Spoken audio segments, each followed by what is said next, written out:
Let's go મિત્રો.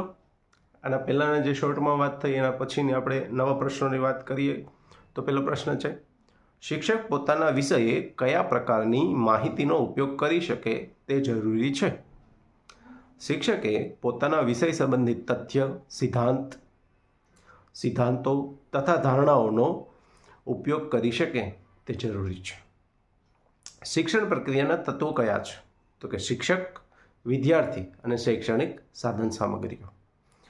શિક્ષકની વાર્તાલાપની આડકતરી અસરોનો ઘટકો જણાવો. આડકતરી વાત કરતા હોય તો તેમની અસર શું થઈ શકે વિદ્યાર્થી પર?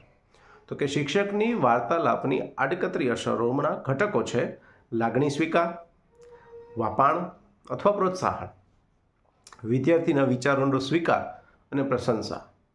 પછીનો પ્રશ્ન છે, શિક્ષણ વ્યવહારને અસરકારક બનાવવા વૈજ્ઞાનિક શિક્ષણશાસ્ત્ર સાથે કયા શિક્ષણને સ્થાન આપવું જરૂરી છે? તો ઉત્તર છે શિક્ષણ વ્યવહારને અસરકારક બનાવવા વૈજ્ઞાનિક શિક્ષણશાસ્ત્ર સાથે પ્રયોગાત્મક અને પ્રયોગશીલ શિક્ષણને સ્થાન આપવું જરૂરી છે. પછીનો પ્રશ્ન છે, ગુણફળ કેવી રીતે મેળવવામાં આવે છે?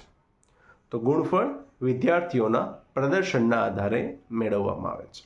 અને આજનો લાસ્ટ પ્રશ્ન, નેક્સ્ટ શોર્ટ છે એનામાં આપણે વધારે પ્રશ્નોની ચર્ચા કરીશું.